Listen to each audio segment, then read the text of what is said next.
Hola amigos de la ciencia, soy Nacho Simón y esto es... Si tuviéramos que coronar rey a un elemento de la tabla periódica, ¿cuál elegiríamos? Pues sin duda alguna, el hidrógeno. Aunque en las tablas periódicas se suele colocar encima del grupo 1, sus propiedades son totalmente diferentes al resto, los conocidos como metales alcalinos. Es el primero que se formó junto con el helio un poco después del Big Bang, unos 370.000 años después. Tened en cuenta que 370.000 años es muy poquito dentro de la escala de tiempo del universo. Se trata del elemento más abundante del universo, suponiendo en masa un 74% respecto al total de elementos. Y en número, bastante más, puesto que es un átomo muy ligero, supone el 90% de los átomos del universo. En cambio, en la Tierra su proporción es mucho menor, siendo el agua el compuesto en el que más abunda.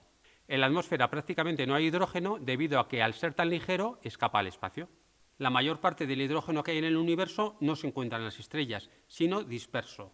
También forma parte de grandes planetas, los que se conocen como gigantes gaseosos, como son Júpiter y Saturno.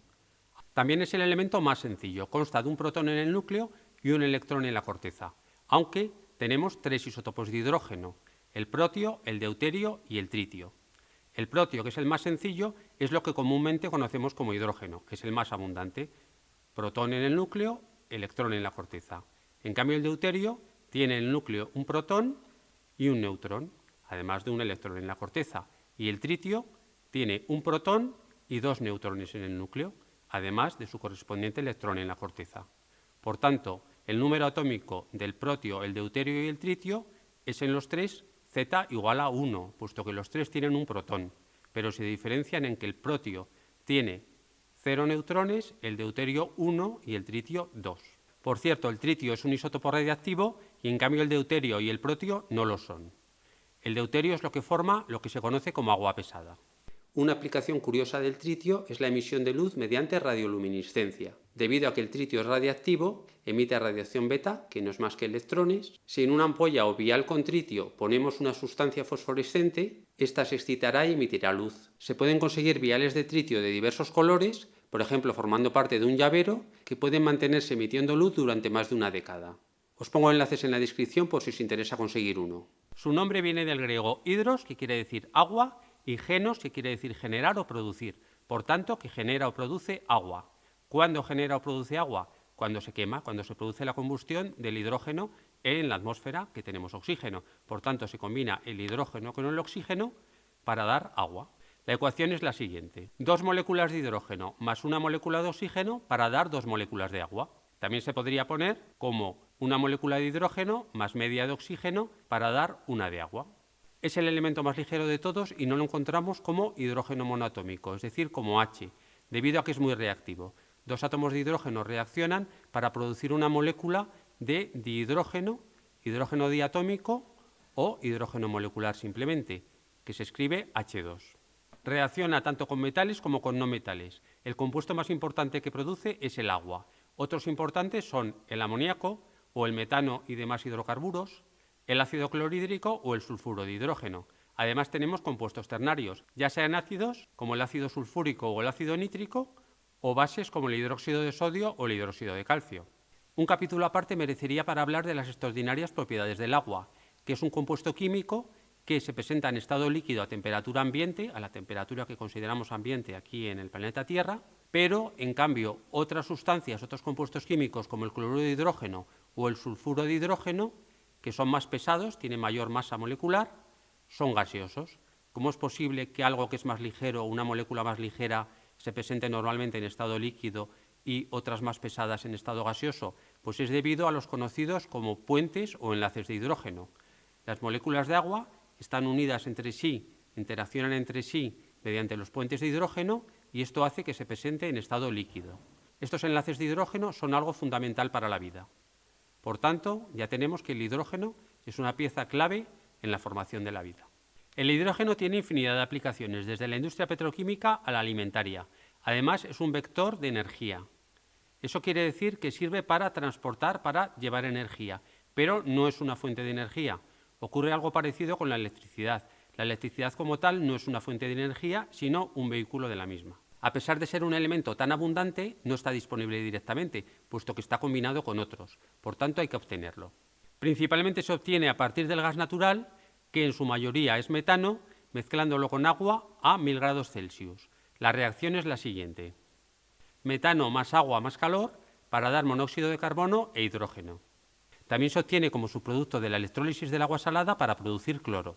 Hay que tener en cuenta que producir hidrógeno mediante electrólisis es un proceso muy ineficiente energéticamente, aunque últimamente se están mejorando los rendimientos. En el laboratorio se puede producir mediante la reacción de ácidos con metales como el zinc o el aluminio. Vamos a hacer un experimento en el que producimos hidrógeno haciendo reaccionar ácido clorhídrico con zinc.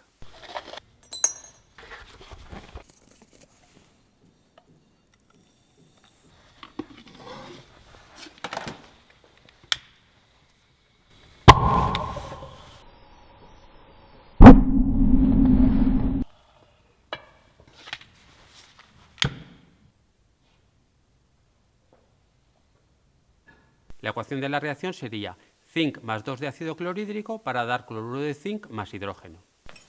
Voy a poner trozos de aluminio en esta botella. A continuación pondré ácido clorhídrico en la botella. Esto es agua fuerte, es un ácido clorhídrico algo diluido.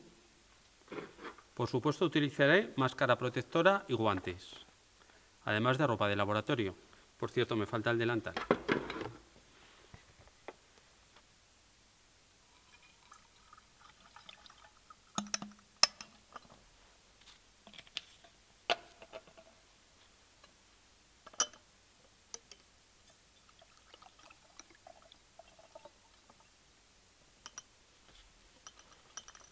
Pronto empezará a reaccionar. Cuidado con los vapores.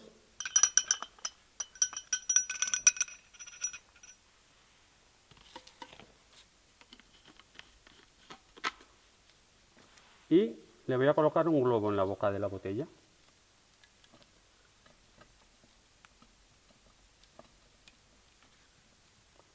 Bien agarrado. No se vaya a escapar. Puesto que se va a calentar por la reacción que es exotérmica, lo voy a meter en esta cubeta y pondré agua.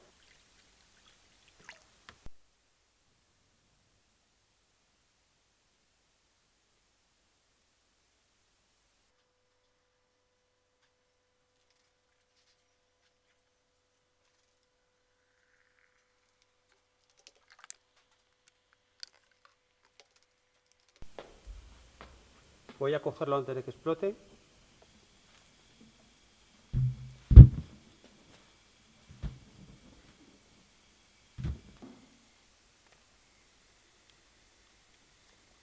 Hay que tener cuidado con el globo, puesto que si explota, además del hidrógeno, saldrán pequeñas gotitas de agua con ácido clorhídrico. Debe estar siempre todo en un ambiente controlado, no debe haber gente cerca.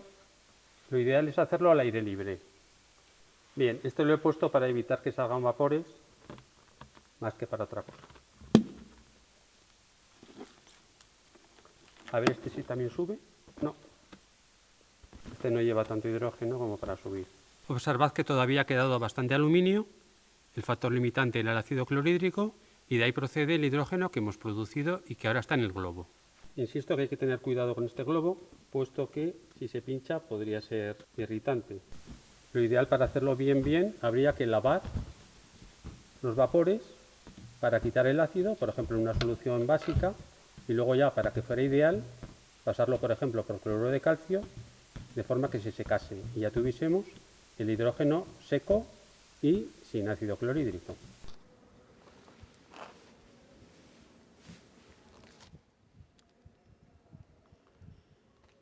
También es posible obtener hidrógeno mediante la electrólisis del agua. En este proceso conseguimos romper la molécula de agua en sus componentes, es decir, hidrógeno y oxígeno. Tengo aquí una cantidad de hidróxido de sodio que voy a disolver en agua, medio litro. Me pongo protección. Hay que tener cierta precaución porque el hidróxido de sodio es cáustico y al disolverse es un proceso exotérmico que hace que se liberen unos pequeños aerosoles con pequeñitas cantidades de hidróxido de sodio que es irritante al respirarlo y a los ojos. Como electrodos voy a utilizar estos que compré por internet. Os pondré el enlace. Son bastante económicos y son de titanio. Llevan alguna capa de alguna sustancia más y están pensados para electrólisis. Voy a cortar 2 trozos. Por ejemplo, uno así y otro igual. Pues ya tenemos aquí nuestros dos electrodos que van a ir conectados a esta batería de coche de 12 voltios. Conecto este electrodo al positivo de la batería, que es el ánodo, y este otro al negativo o cátodo. Recordad que en una celda electrolítica negativo es cátodo y positivo es ánodo, pero en cambio en una celda galvánica es al contrario. Negativo es ánodo y positivo es cátodo. Lo que siempre se cumple es que la oxidación se produce en el ánodo y la reducción en el cátodo. Ahora habría que colocarlas bien. Voy a poner esta pesa.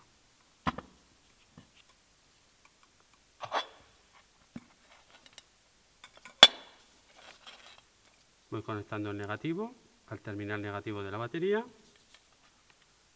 Cuidado que no se toquen, que habría cortocircuito. Y el positivo al positivo de la batería. Y ahí lo tenemos. Fijaos en el polo negativo, en el cátodo, los iones H+, que son positivos, son cationes, van al terminal negativo, es decir, el hidrógeno se libera en el polo negativo y el oxígeno en el positivo. Se puede apreciar que se libera más cantidad de hidrógeno que de oxígeno, exactamente el doble, puesto que hay 2 átomos de hidrógeno y 1 de oxígeno.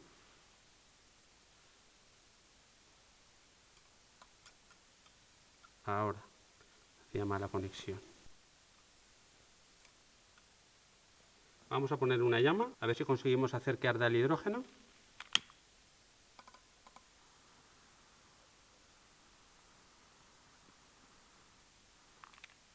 Voy a ponerle un poquito de jabón para que haga pompas, para que haga burbujas y acumule mayor cantidad.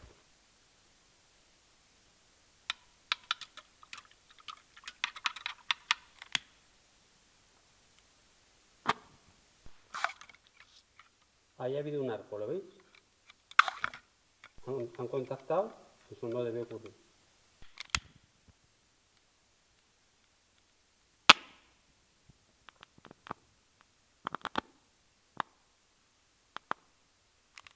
Acerco los dos electrodos entre sí con un aislante entre medio para que no se toquen, de forma que así los dos gases, hidrógeno y oxígeno, puedan reaccionar mejor cuando acerque la llama.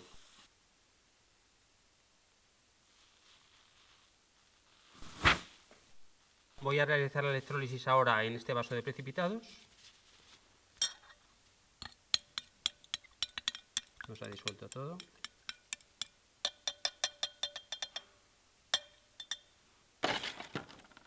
He preparado los electrodos un poco mejor, sujetos con una goma, y las conexiones, en vez de poner las pinzas, he puesto los cables directamente y con un poco de cola caliente he intentado aislar el cobre del exterior para que sufra el menor ataque, algo sufrirá.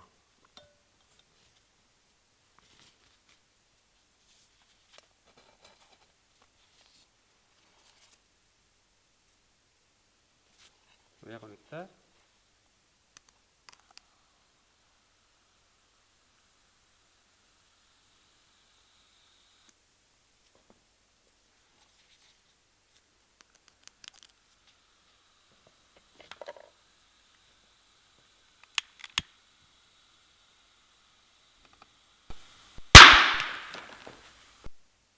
Ahora sí, Observad que se trata de una reacción muy violenta, exotérmica, por supuesto. Hemos hecho electrólisis y el proceso inverso, que es la combustión. Ahora me he puesto también protección auditiva.